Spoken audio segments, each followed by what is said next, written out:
यार शिमला मनाली जा जाके ना बोर हो चुके हैं। नहीं, ये एक लोकेशन ऐसी ढूंढ रखी है जहाँ पे मैं रेगुलर विजिट करता रहता हूँ। ये लोकेशन आती है नेपाल के अंदर, लेकिन दिल्ली से सिर्फ और सिर्फ 5 घंटे की दूरी पे है।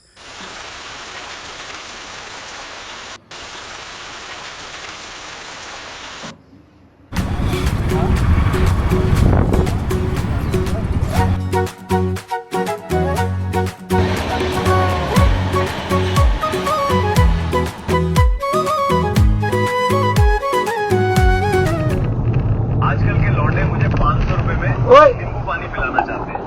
क्यों पीऊं मैं नींबू पानी? क्या खास है नींबू पानी में? क्यों मारी इसने कट? क्या किया? पता नहीं। तो हेलो गाइस, मैं हूं अंकुश। अभी हम हैं दिल्ली के आईटीओ के अंदर और हम जा रहे हैं पानीपत। ऑब्वियसली ट्रिप पानीपत का नहीं होने वाला, लेकिन पानीपत जा रहे हैं किसी काम से। काम ये है, अगर आप लोग मेरे को पर्सनली नहीं जानते तो मेरा काम है मेडिकल इक्विपमेंट्स का, मेडिकल की मशीनों का, और साथ में हम लोग स्लीप स्टडीज वगैरह करते हैं पेशेंट्स की। स्लीप स्टडी नहीं होता तो गूगल कर लेना, वो खराटे वराटे जो पेशेंट लेते हैं उनका हमारा कुछ काम है। तो अभी हम जा रहे हैं पानीपत। एक पेशेंट को देनी है हमारे को ऑक्सीजन कॉन्सेंट्रेटर। तो मैं पर्सनली इसलिए जा रहा हूँ कि बारिश का मौसम है, डिलीवरी देते हुए कहीं पेशेंट को अर्जेंट चाहिए थी, कोई क्रिटिकल पेशेंट है और नरेंद्र को जाना था देने के लिए, बट रास्ते में कहीं बारिश वारिश ना हो जाए, तो साथ में मैं भी जा रहा हूँ। ऑब्वियसली साथ में निकला हूँ तो कुछ ना कुछ और प्लान भी बनाएंगे। पानीपत के लिए तो निकलने नहीं वाला मैं। प्लान ये बन गया है, निकले थे कि घर से वैसे ही कि पानीपत जाएंगे, मशीन देके रात को 10 बजे तक वापस आ जाएंगे। अभी हो रही है शाम के 6। तो प्लान ये बना कि हम थे आश्रम के फ्लाईओवर के ऊपर। मैं आपको एक बी रोल दिखाता हूँ, आपको एक वीडियो दिखाता हूँ। सामने हमारी खड़ी थी एक बस थी, वो नेपाल की। तो मैंने कहा यार क्यों ना नेपाल चले जाएं, 2 दिन तो छुट्टी है, कल 15 तारीख की भी छुट्टी है, 15 अगस्त की, और 16 तारीख का संडे है वैसे ही। तो बना रहे हैं हम प्लान नेपाल का। पर नेपाल वो पोखरा वाला नेपाल नहीं होगा, ये एक ऐसा नेपाल होगा जहाँ पे हम सिर्फ पानीपत से निकलेंगे और 6 घंटे का रास्ता, मतलब 6 घंटे। दिल्ली से जाऊँ तो 5 घंटे, मतलब 5 घंटे। जिन्होंने मेरे पहले व्लॉग देखे, मैं काफ़ी बार पहले गया हूँ तो उनको सब पता है। जो लोग नए हैं प्लीज़ जुड़े रहो, साथ में सब कुछ दिखाएंगे। प्लान कुछ भी नहीं था एक्चुअली भाई। चप्पल में, मतलब चप्पल में चल रहा हूँ मैं, कोई जूते भी नहीं पहने हुए, चप्पल में चल रहा हूँ मैं। कोई कपड़ा नहीं ले गया है, ना कोई टॉवल है, ना कोई कुछ भी नहीं।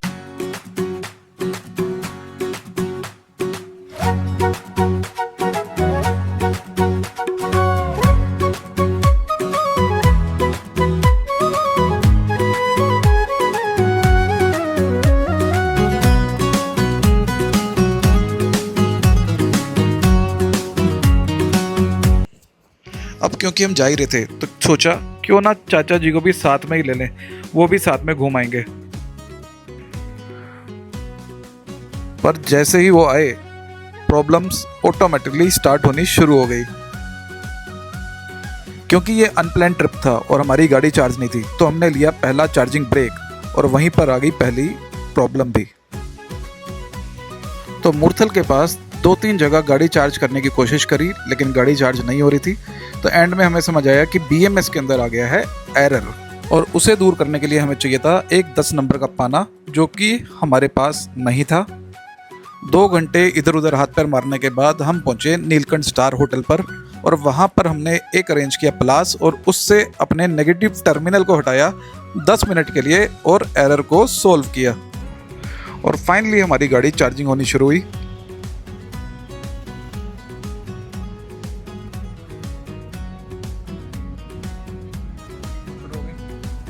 लगभग कुछ 30 मिनट गाड़ी चार्ज करने के बाद हम दोबारा निकल गए पानीपत की तरफ।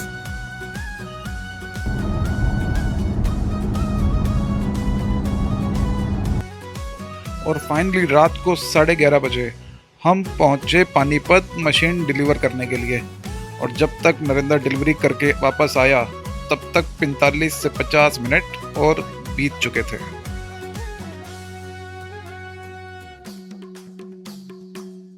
तो टाइम हो गया 12:15। नरेंद्र, हाँ जी। इतना टाइम क्यों लगा दिया भाई डिलीवरी में? पेशेंट खपती था। क्या था पेशेंट? खपती था, वहमी। सनकी। क्या चाचा क्या कह रहे हो? सनकी सनकी बोलते हैं इनको वैसे। ये वाला ना लोग हो सकता है पेशेंट भी देख ले और मैं एडिट वो तो मशीन वापस करेगा क्या हुआ था? कुछ नहीं, प्योरिटी को ले आओ साहब। प्योरिटी तो प्रॉपर थी, कितनी? 95 प्लस थी। तो क्या कह रहे थे? वो कह रहे जी मेरी पुरानी मशीन में 91 93 मेंटेन करता है, इसमें 890 से ऊपर नहीं जा रहा। मैं कहा मशीन अभी चलने दे, नई मशीन है, हाँ थोड़ा सा 10-15 मिनट दे इसे, हाँ। नहीं इसे वापस ले लो। और मेरे पास फोन करके कह रहा बड़ी वाली है मशीन ये मेरे को बड़ी वाली मशीन दे दो। शुक्र है पेमेंट पहले ले दी, सीओडी नहीं किया, नहीं तो पूरे ही डूब जाने थे जो किया। तो फिर बस नहीं मिलते फिर। लास्ट में क्या हुआ नरेंद्र, लास्ट में 96 प्योरिटी दिखा रहा था उससे, उसकी आ गई एसपीओटी 96 आ गई थी। अब इससे ज्यादा क्या लोगे, 96 दे दी उसने 90 से बढ़ा के। और कितने लीटर पे चल रही थी? 5 पे थी, 5 लीटर पे। 5 लीटर पे। तो ठीक होता है, कई बार ना कई लोग थोड़ा सा उतावला हो जाता है। विदाउट ऑक्सीजन वो 67 पे है। अच्छा, हाँ जी। तो ये क्रिटिकली है, 67-70 बहुत ज़्यादा कम होता है। SpO2 नॉर्मल पर्सन्स का 95 के आसपास रहता है।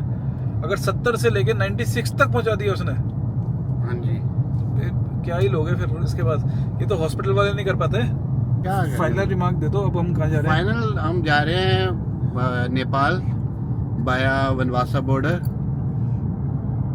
ये देखो, ये ना लड़का 500 कमाए नहीं 20,000 रुपये का खर्चा हम कर रहे हैं। अब हम जा रहे हैं बनबासा। टाइम दिखा रहा है, ये देखो टाइम दिखा रहा है 368 किलोमीटर दिखा रहा है पानीपत से। अभी पानीपत से थोड़ा सा 388 और 7 घंटे दिखा रहा है एग्जैक्ट, 7 बजे दिखा रहा है सुबह पहुंचने के लिए। गाड़ी अभी हमारी चार्ज है 51%, ये आ गई 51%। चाचा पहली बार जा रहे हो? हाँ पहली बार। बासा की साइड जिसने मेरे पुराने व्लॉग नहीं देखे, मेरे 5-6 व्लॉग्स हैं, मैं 5 से 6 बार पहले जा चुका हूँ। अगर मैं दिल्ली से, साउथ दिल्ली से अपना एग्जैक्ट निकलता हूँ तो 5 घंटे, मतलब 5 घंटे के अंदर आप नेपाल एंटर कर जाते हो। 310 या 315 किलोमीटर है, शिमला से ज़्यादा पास पड़ता है जिसको भी जाना हो।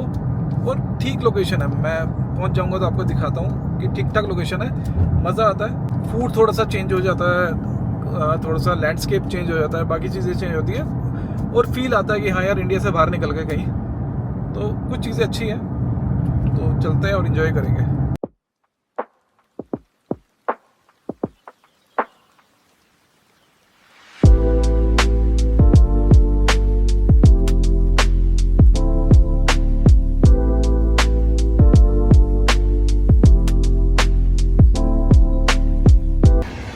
तो बात कर लेते हैं रूट की। हमने लिया पानीपत से KMP, वहाँ से हम गए हापुड़, हापुड़ से हम आए मुरादाबाद और मुरादाबाद से हम जाएंगे रुद्रपुर खटीमा की साइड से होते हुए बनबासा बॉर्डर पे। और अब हम बात कर लेते हैं चार्जिंग की। तो ये हमारी दूसरी चार्जिंग है अगर हम पानीपत से काउंट करें तो इन टोटल नेपाल तक जाने में हमारी टोटल चार्जिंग हुई है 1360 रुपये की। तो अभी हम हैं रामपुर के पास, यहाँ पर है ये 4 जोन का चार्जर। तो यहाँ पे हमारी गाड़ी हो रही है चार्ज। बड़ी दिक्कत हो रही है चार्जिंग करने के अंदर, क्योंकि पहले भी पता नहीं गाड़ी चार्जिंग नहीं ले रही थी। तो फिर जिनके पास विंडसर है उनको पता है, इसकी एक ही ट्रिक होती है, कुछ भी गाड़ी में दिक्कत आ जाए, कुछ हो जाए, एक ही ट्रिक है। वो ट्रिक ये होती है कि उसका नेगेटिव टर्मिनल आप खोल लो, 10 नंबर का पाना और प्लस ये हमेशा अपने पास रखो, खोलो, 10 मिनट वेट करो, उसके बाद लगा दो, गाड़ी चार्ज हो जाएगी। वही ट्रिक मैंने करी और बाई चांस मैं लोगों को बोल रहा हूँ कि होना चाहिए, तो मेरे पास खुद नहीं था, तो कहीं से अरेंज किया। उसको अरेंज करने में भी मेरे को 2 घंटे का टाइम लगा था रात को। चलो खैर, एक और चीज़ बताता हूँ, बहुत अच्छा व्यू है यार, देखो पीछे ट्रेन जा रही है, बहुत ही शानदार, अच्छी लोकेशन है। मौसम भी आज थोड़ा सा ओवरकास्ट कंडीशन है, क्लाउडी है, सुबह सुबह का टाइम है, अच्छा लग रहा है। ट्रेन चली जाए फिर बात करते हैं।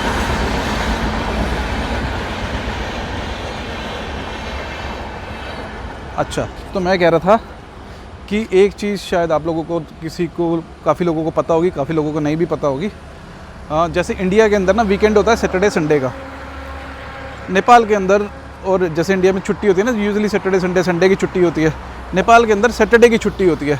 मुझे किसी ने बोला है कि भंसार जो है ना वो सैटरडे को बनेगा ही नहीं नेपाल की एंट्री का, पर मुझे ऐसा याद आ रहा है कि मैं 3 से 4 बार जब गया हूँ तो मैंने भंसार बनवाया है वहाँ पे। वैसे तो आजकल ऑनलाइन बनने लग गया है, पर मैं वहीं जाके बना लूँगा। हाँ, तो एक थोड़ा सा मेरे को याद तो है, मैं 3-4 बार गया हूँ, पर एक थोड़ा सा दिमाग में आ गया ना, किसी ने बोल दिया कि सैटरडे से बंद होता है, और मुझे पता है सैटरडे नेपाल बंद होता है, वहाँ पे छुट्टी होती है, पर ऐसा नहीं हो सकता कि बंसार बंद हो। दूसरी टेंशन, मैं इसी टाइम लास्ट ईयर भी गया था पाजी के साथ। वहाँ पे जो ब्रिज है हमारे को यहाँ से बनबासा वाली साइड से क्रॉस करने के लिए, नेपाल एंटर करने के लिए, उसको कहते हैं शारदा ब्रिज।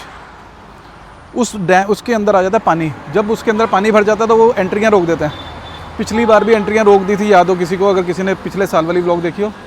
उसमें फिर ये हुआ था कि गाड़ी मैंने यहीं खड़ी करी थी, वहाँ से मैंने बाइक पकड़ी, उसको एरिया को कहते हैं गड्ढा चौकी। वहाँ से फिर हमने ऑटो पकड़ा, फिर एक बस पकड़ी, फिर एक ऑटो पकड़ा। वो बहुत लंबा प्रोसेस हो गया था। तो वैसा कुछ ना हो। तो सारी रात हमने गाड़ी चलाई है। मैंने नहीं चलाई, इसने चलाई है, नरेंद्र ने।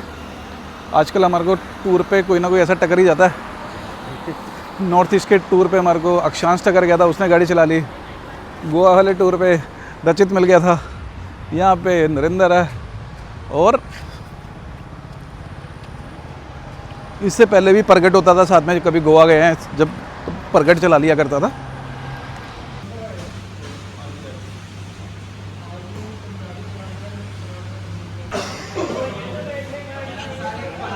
तो 90% के आसपास गाड़ी चार्ज हो गई है। अगली चार्जिंग करेंगे हम नेपाल के अंदर, भगवान ने चाहा तो। आइडिया मेरा बिल्कुल ठीक था, 90 के आसपास हो गई होगी। तो एक अर्जेंट इन्फॉर्मेशन दे देता हूँ। अर्जेंट इन्फॉर्मेशन ये है कि यूपी के अंदर जो कावड़ है वो सिर्फ महाशिवरात्रि तक नहीं होता, वो होता है पूरे का पूरा अगस्त। डेली चलेगा वो पूरे सावन में। और मेजरली जितने भी रोड्स हैं सबको वन वे किया हुआ है। एक ही रोड पे गाड़ियाँ आ रही हैं और एक ही रोड पे गाड़ियाँ जा रही हैं। तो ट्रैफिक थोड़ा हैवी हो सकता है, उसका बड़ा ध्यान रखना कोई भी अगर प्लान कर रहा है तो। और कुछ भी हो जाए, कुछ भी गलती से भी सोमवार का प्लान मत कर लेना, क्योंकि दोनों रोड ही बंद होंगे, सब डाइवर्जन किए हुए हैं। So okay, this is the main point. यहाँ से आपकी बैराज की पर्ची कटती है और आप नेपाल में एंट्री करने के लिए डैम को पार कर सकते हैं। पर यहाँ पर लिखा है कि वो बंद है और वहाँ आप आगे नहीं जा सकते ड्यू टू डैम के अंदर पानी भरा हुआ है। अब हमारे पास कोई चांस नहीं है, क्योंकि हमारे पास सिर्फ एक ही दिन का टूर है। तो हमने प्लान किया है कि हम अपनी कार को पार्क करेंगे पार्किंग के अंदर और यहाँ से पकड़ेंगे बाइक्स और बाइक्स लेके बॉर्डर को क्रॉस करेंगे, क्योंकि यहाँ से बॉर्डर अभी 1 किलोमीटर दूर है। तो बाइक्स के थ्रू बॉर्डर के पार जाएंगे। तो एक सेफ सी जगह देख के हमने अपनी गाड़ी को पार्क कर दिया और यहाँ से बाइक्स लेनी है 3। अब इसके थ्रू हम पार करेंगे। रास्ते में आएगा एक डैम जिसको हमें पार करना है, उसके बाद आएगा इंडियन कस्टम जिसको हमारे को अपना सामान चेक होगा और उसके बाद आप अपनी चेकिंग करवा के नेपाल के अंदर एंट्री कर सकते हैं। सिंपल डॉक्यूमेंट चाहिए आपको सिर्फ अपना आधार कार्ड लेकर आना है, वो वैलिड है। नहीं तो आप वोटर कार्ड और ड्राइविंग लाइसेंस भी लेकर आ सकते हो। अब ये जो है ना, ये जो कि रोकता है गाड़ियों को पार नहीं करने देता जब भी इसके अंदर पानी भरा होता है। तो ये छोटे वाला गेट है, मतलब यहाँ से बाइक्स इजीली क्रॉस हो सकती है।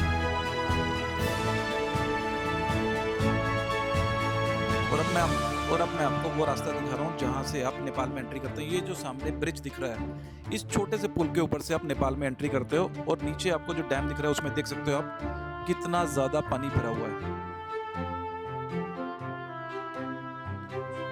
अब ये जो नैरो वाला रोड है ना, इसी से ही बसेस पार होती हैं, इसी से ही कार पार होती हैं। तो होता है ऐसा कि आधे घंटे के लिए एक तरफ से गाड़ियाँ छोड़ी जाती हैं और आधे घंटे के लिए दूसरी तरफ से गाड़ियाँ छोड़ी। अभी क्योंकि डैम के अंदर वाटर लेवल ज़्यादा है तो इस टाइम कहीं से भी गाड़ियाँ नहीं छोड़ी जा रही हैं और सिर्फ 2 व्हीलर्स वाले और ई रिक्शा वाले और पैदल वाले यात्री ही रास्ता पार कर पा रहे हैं।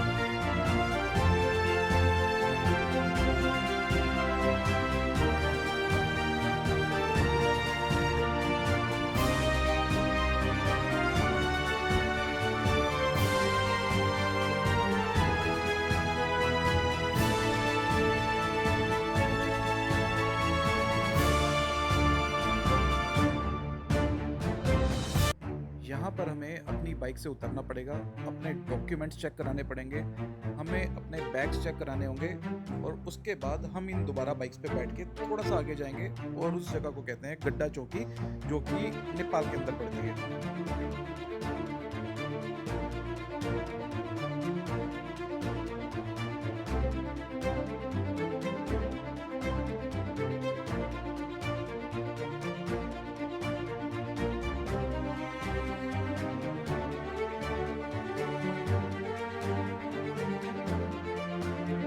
सिक्योरिटी रीजंस की वजह से मैंने आपको वो जगह नहीं दिखाई जहाँ पर हमारे बैग्स चेक होते हैं और आर्मी आपकी बाकी सामान चेक करती है। तो अब हम जा रहे हैं आगे, जस्ट थोड़ा सा आगे बढ़ते ही अब हम होंगे नेपाल के अंदर। अब हम नेपाल के अंदर एंटर कर चुके हैं। यहाँ पर ई रिक्शा भी खड़े हैं, यहाँ पर कुछ ऑटो भी खड़े हैं। हम यहाँ से एक ऑटो लेके और जाएंगे महेंद्र नगर। ये यहाँ का सबसे मेन शहर है, बॉर्डर टाउन है। जैसे इंडिया की तरफ में बनवासा है, यहाँ पर महेंद्र नगर है। अगर आप पैदल आते हैं या अपनी बाइक पे आते हैं तो महेंद्र नगर तक आप आराम से सुविधा लेके जा सकते हैं, जिसका आपको कोई चार्जेस पे नहीं करना पड़ता। अगर आप ट्रैवल करना चाहते हैं 2 दिन के लिए या 3 दिन के लिए अपनी कार पे, खुद की कार पे, तो आपका कटेगा भंसार। वो भी आपको जस्ट बॉर्डर पे थोड़ी दूर पे ही मिलेगा। आप किसी से भी पता कर सकते हैं और उसको आपको चार्जेस पे करना पड़ेगा। गलती से भी आप उसको बिना पैसे दिए पार मत करना, नहीं तो काफ़ी पेनल्टीज देनी पड़ सकती हैं। इंडिया की साइड से आप जो बाइक पर आए गड्ढा चौकी तक, नेपाल तक, वो आपसे चार्ज करते हैं 100 रुपया पर पर्सन इंडियन करेंसी में। और ये जो ऑटो वाले हैं जो गड्ढा चौकी से आपको महेंद्र नगर तक लेकर जाते हैं, ये आपसे चार्ज करते हैं 100 रुपये से लेकर 150 रुपये तक पर पर्सन इन नेपाली करेंसी के। तो हमने जो बुक किया है रिजॉर्ट, उसका नाम है शालिनी वाटिका। वो है बॉर्डर टाउन से 50 किलोमीटर दूर। तो वहाँ जाने के लिए पहले हमें एक बाइक लेनी पड़ी, फिर ऑटो लेना पड़ा। अब हम महेंद्र नगर से एक बस में बैठ गए जो कि हमारे को 40 किलोमीटर का ट्रैवल करवाएगी। उस जगह को कहते हैं अतरिया और लोकल लैंग्वेज में यहाँ पर उसको धनगढ़ी भी कहते हैं।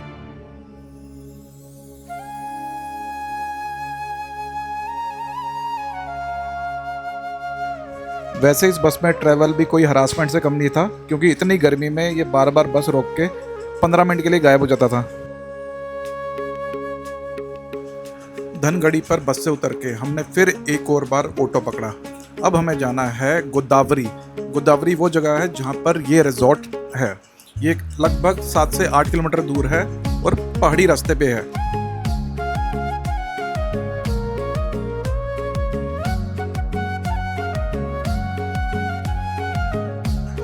रिजॉर्ट आपको 7 से लेके 8,000 रुपये तक मिल जाएगा नेपाली करेंसी के अंदर,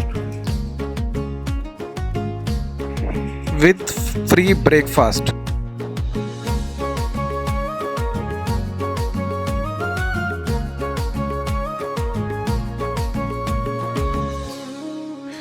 ये रिजॉर्ट काफ़ी पीसफुल जगह पे है।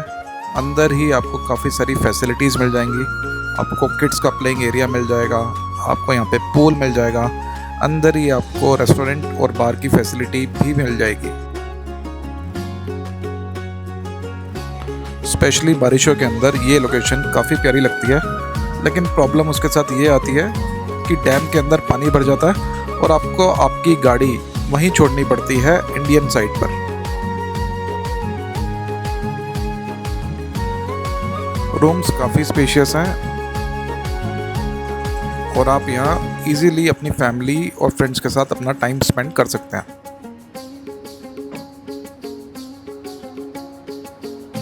ये कुछ और स्नैक्स आए मेरे भाई। चिकन सिडिको चिकन सिडिको नाम है इसका।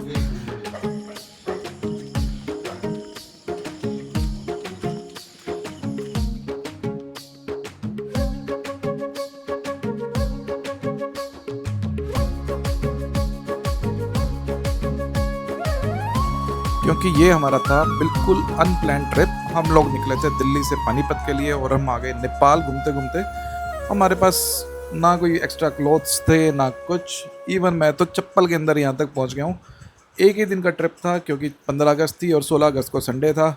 अब यहाँ से निकल के फटाफट हम करेंगे ब्रेकफास्ट। और यहाँ पे हमें दिखी है एक गाड़ी, ये है V23 आई कार। अगर आपको बताओ ये गाड़ी जल्द ही इंडिया के अंदर लॉन्च होने वाली है। ये एक इलेक्ट्रिक कार है, एक इलेक्ट्रिक SUV है जो कि इंडिया में लॉन्च होगी JSW के द्वारा। JSW MG से हटके खुद अपनी गाड़ीज निकालने वाला जल्दी। 19 इंच का इस गाड़ी के अंदर टायर दिख रहा है मुझे, बॉक्सी डिज़ाइन है और ये आपको पूरा G-Wagon की याद दिलाएगा। इस गाड़ी के ऊपर एक प्रॉपर रिव्यू आने वाला है मेरे चैनल पे, कल ही शायद वो चैनल पे आ जाएगा। इसकी डिटेल्स और बाकी सारी चीज़ें आपको उस वीडियो के अंदर देखने को मिल जाएंगी। तो यहाँ पर हमारे को करना है ब्रेकफास्ट और एक यहाँ पे है पूल। बस फटाफट यहाँ पे नहाएंगे और खाना खाएंगे और फिर वापसी की तरफ तैयारी करेंगे।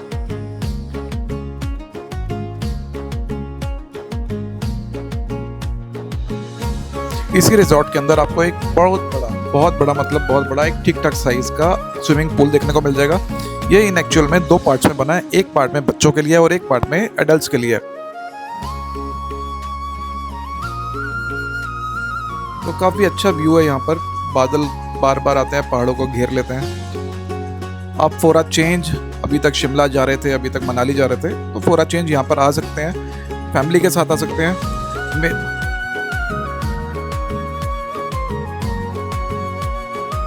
कोशिश करें जो आपके एडल्ट्स हैं, जो आपके बुजुर्ग हैं, उनको लेकर यहाँ पर ना आए, क्योंकि यहाँ पर अंदर ही रिजॉर्ट के अंदर ही काफ़ी ज़्यादा आपको पहाड़ी पर चढ़ना पड़ता है, काफ़ी ज़्यादा उतरना पड़ता है, तो उनको आप अवॉइड करें। यहाँ पर 3-4 जगह और भी आसपास घूमने के लिए है, जैसे कि एक फॉरेस्ट है यहाँ पे आसपास, एक ऊपर वाटरफॉल है 35 किलोमीटर, बाकी जगह भी यहाँ पे आपको घूमने के लिए मिल जाएंगी। इसके अंदर ही आपको काफ़ी सारे मोर, काफ़ी सारे अलग अलग तरीके के बर्ड्स और बाकी सारे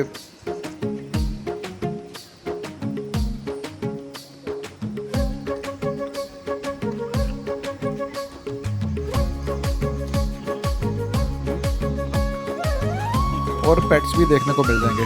तो ये सारी कुछ इन्फॉर्मेशन थी। होप आपको हमारा व्लॉग अच्छा लगा होगा। अगर आपने इस चैनल को सब्सक्राइब नहीं किया है तो प्लीज़ सब्सक्राइब कर लीजिए और मिलते हैं नेक्स्ट व्लॉग में।